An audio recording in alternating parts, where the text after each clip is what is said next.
and we were using this bag, and what we were going through a drill, and we are essentially talking to our players about kind of learning how to coil around this leg, okay? So we worked on getting around this leg, and then when we launched the bat, we were trying to get the bat to work rearward as I launched my body back.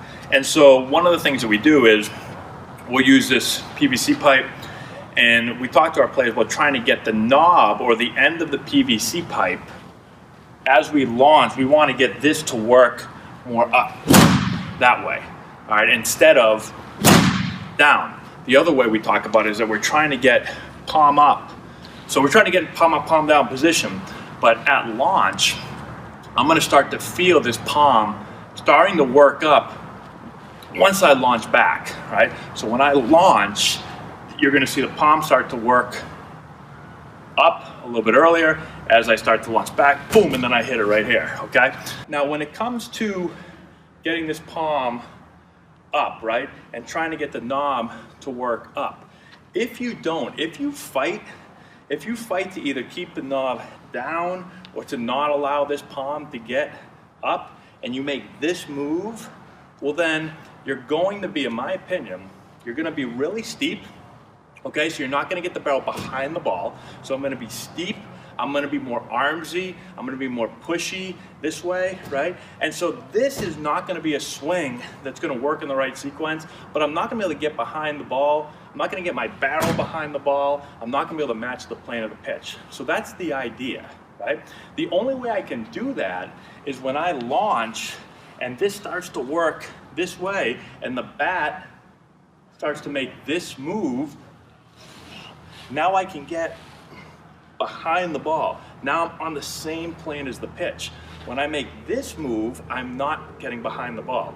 I'm not on the same plane as the pitch, right? We talk a bunch about trying to get on the same plane as the pitch, right? Trying to be slightly up through the ball. If I'm this way, if I'm here, I'm not in the hitting zone for a long time, I'm not going to be able to impact the ball squarely. I'm going to either smother the ball into the ground, or I'm going to clip. If I hit the bottom of the ball, I'm going to clip the ball and hit a lot of pop-ups. Now you will get some pop-ups if you lose the barrel, right? If you just completely lose the barrel and you get what you see a lot of young guys do, right? They make this move, the barrel starts to get this way, it gets way below the ball too early, and you lose it, you'll also get some pop-ups. But we're not talking about that, right? And so, again, I'm here, and now when I launch back and I let the barrel snap around, okay? I had a couple people that talked about, you can't let the barrel get below the hands. The barrel is gonna be below the hands pretty much every pitch, except, if the pitch is way, way up, maybe your barrel won't be below the hands. But, even still, the barrel is never above the hands. You can't hit a baseball with your barrel above the hands, right? It's just not gonna happen.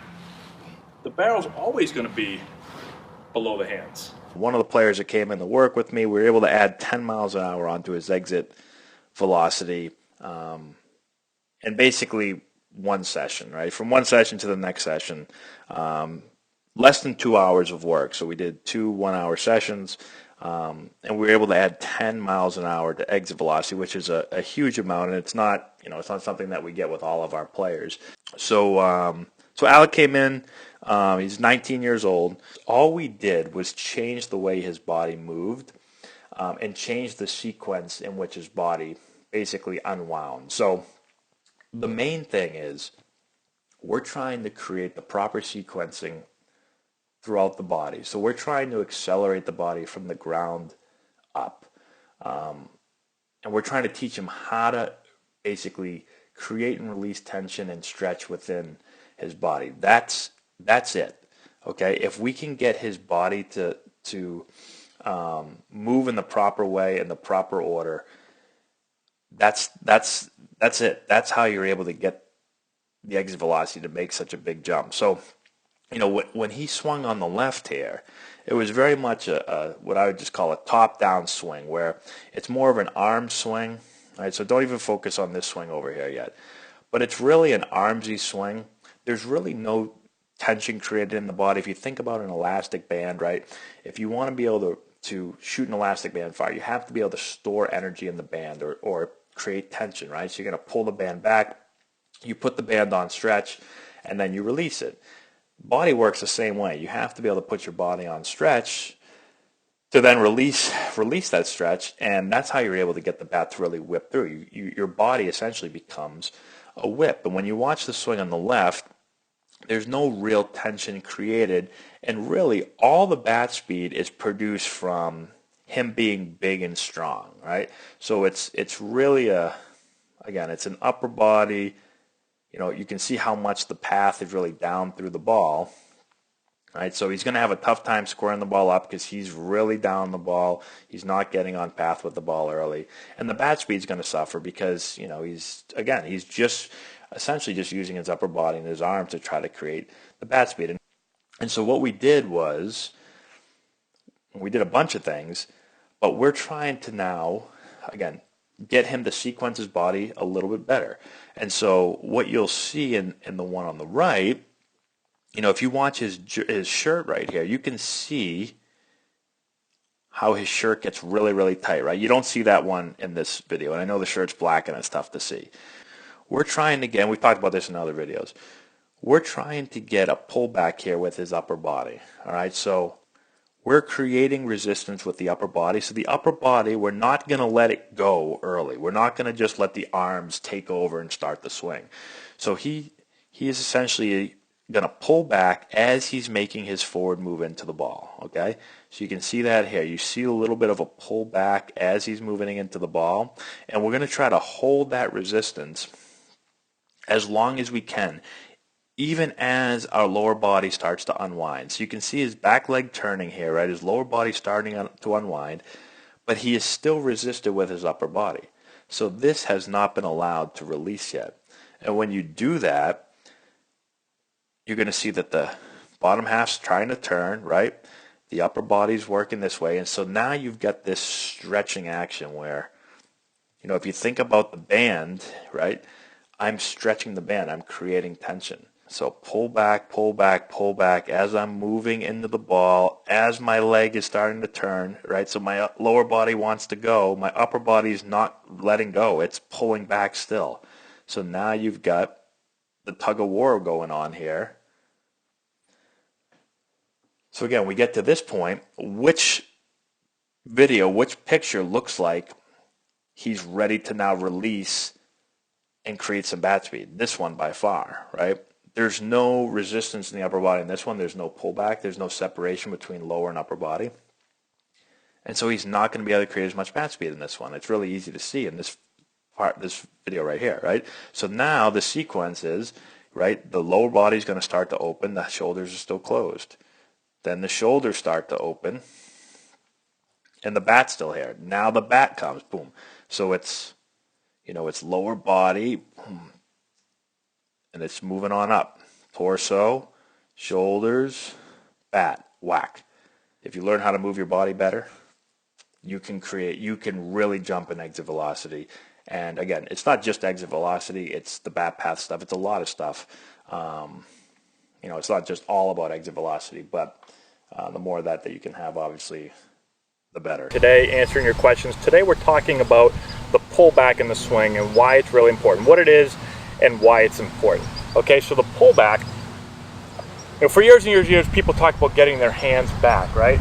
So I just call it a pull back because I'm not just pushing my hands back, right? I'm not just doing this. That's what a lot of players do when they try to hit. They've heard, okay, I got to get my hands back, so they try to just push their hands back.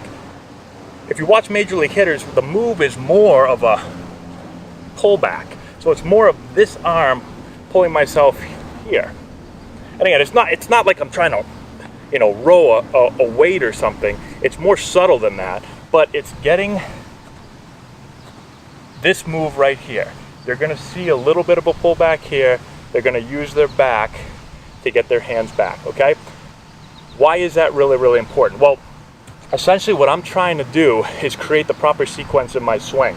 If I don't pull back, if I just let this go early and just let my hands go to the ball, then I'm going to be a really top-down hitter. I'm going to use a lot of upper body. I'm going to push the bat that way. I'm not going to be able to create a whole lot of bat speed. I'm not going to be able to create a really good path that enters deep in the zone.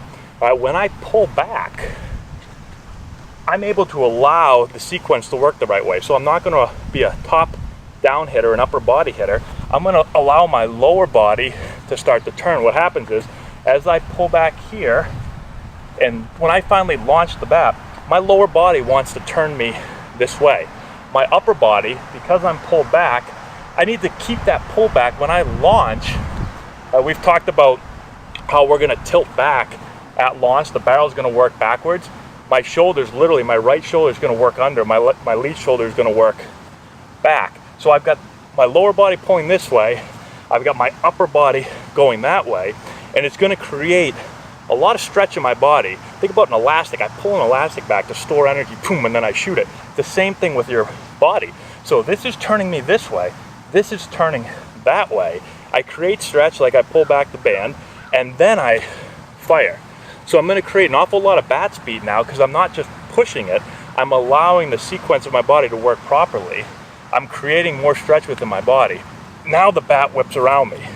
Not only will I create more bat speed, I'm going to create a better bat path, because when I pull back and launch from this way, now my bat can enter the zone back here deeper. If I don't let that happen, if I lose this pullback early, or if I never get it and I make that move, the barrel doesn't enter the zone till way out here, and you can see how it's entering downhill out this way. It's not moving that way. Today, talking about some hitting mechanics, we're going to talk upper body mechanics and why it's important to learn how to tilt instead of just rotating. All right, so let's kind of get into it today. One of the issues I see with players is, and this stems from a couple of different things, from trying to keep the shoulder up and not getting under the ball to trying to swing down and all that stuff. But what I see a lot is hitters want to try to rotate their upper body. So they're going to try to keep this shoulder up, and they're just going to turn everything, right? So they're always told, turn your backside, rotate, and so everything just does that. When that happens, my swing gets really spinny, my hands get outside my body, I end up getting around the ball, I end up usually pushing the bat, cutting across the zone, bunch of bad things that happen. I don't get on good path and have good direction, and I don't create a whole lot of bat speed, all right? So it's usually easy to see these swings. They look like they're really muscled up, like they look like there's a lot of effort happening, but there's no bat speed coming from it. So I look like I'm really, swinging hard, but I get jammed a lot because I'm outside the ball and I just don't have any bat speed. What you want to feel when you get ready to hit and you're back in position to launch the bat and I go, right? My lower body is going to start to turn, but my upper body, I don't want to turn with my lower body. My upper body, if you watch almost any elite hitter, major league hitter, when they say go and they start to launch and this lower half and this leg's turning, the upper body is going to work this way more. So the upper body is going to work back. It's going to tilt back. The barrel is going to work back. So now my lower body is turning me this way. My upper body is going that way. It creates a whole lot of stretch in my body, a whole lot of stretch. So this is going here, this is going back. It's just like the elastic band. I pull the band back, I stretch the band, and then I shoot it. The more I stretch, the more tension I put in the band, the more energy that's stored in the band, the further the band's going to fly. Same thing with my swing if I want to create good bat speed. So I pull back and get in good position, and then once this starts to turn, this is going to launch back. The bat's going to work around my body. It's going to enter the zone early back here on the right path, and it's going to work really, really fast, okay? The bat's going to pick up speed going this way, okay? It's going to start to blur out behind me if you're watching it in slow motion and enter the zone with really good direction, slightly up through the ball, and fast, okay? Versus, again, the other, if I'm thinking about rotating everything, I'm doing this, my path's going to be down, but it's also going to be around the ball, and I'm going to push the bat because there's really no stretch created. Again, my lower body's turning this way, and my upper body's turning this way. They're both going in the same direction, I'm off the ball and I don't have any bat speed. There's no stretch created. My lower body's turning this way, my upper body's going back. That's where stretch is created, and then bat speed comes. Okay? So that's one of the things. If you're someone that's either a parent, a coach, or even a player looking at your swing and it looks like you're always off the ball, one of the things might be because I'm rotating so fast with my upper body, my shoulder's off the ball, everything's going off the ball here. But if I feel this move, now I'm on the ball here, and I'm driving the ball through the big part of the field. Okay? So hopefully that makes sense. Don't try to rotate with your upper body. Let your upper body tilt. Your lower body will turn and rotate, but your upper body's got to go back. And here's a player that I was working with, and right here, this is his swing at the beginning of the workout, and this is his swing about 15, 20 minutes later. And we made a couple of adjustments, okay? And they made a huge effect on his swing. So he went from kind of being a little bit pushy with his upper body right here, not creating great separation or stretch, not in great sequence, to literally about 15, 20 minutes later, by making a couple of adjustments, getting in some better posture, adding a little bit more of a pullback and resisting with his upper body, and then going through a couple of drills to work on launching the upper body back and to be able to turn the barrel a little bit deeper back here instead of pushing it forward. We were able to make a pretty big change. We were able to get his barrel in the zone a lot deeper. We were able to increase his bat speed. He had better ball flight. And so, and again, this happened really, really quickly. Literally, about 15 to 20 minutes was probably all it took. And it doesn't always happen that fast, but some players just get a feel for it really, really fast. And so, again, I want to show you a couple things here. And again, this is when he gets his foot down. And his foot's a little bit open here because we were going through a couple of different things. But what you're going to notice is, on this one right here, one, he's in better posture, right? His chest's over the plate a little bit more, his butt's out. He's definitely pulled back more. If you look at the angle of this lead arm right here, and now look at the angle of this arm, that's actually not the best, right? So we had him working on pulling back this way with the top arm, incorporating his back and really feeling a better pullback. When you get a better pullback, again, if you haven't watched our other videos, go back and watch those.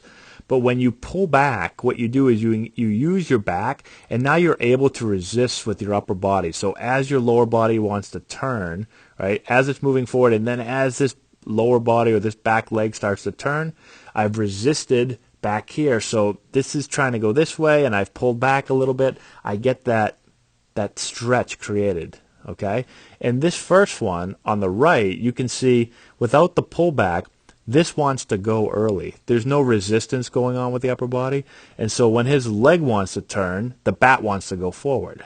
Okay, so they go together right there. Okay, on this one, when he's pulled back better, and then when he launches, we also incorporated him how to launch his upper body back. So now this is going to go this way, and this is going to turn here, so it's going to create even more stretch. So you can see how the lower body's turning, and that's launching back, right? Now look at the one on the right. See how this is wanting to beat the lower body? This really hasn't even turned yet, and the hands are already coming. So it's more of knob down to the ball.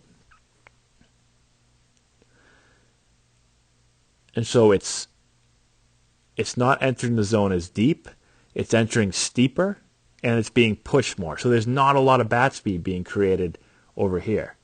Over here, all of a sudden, there is.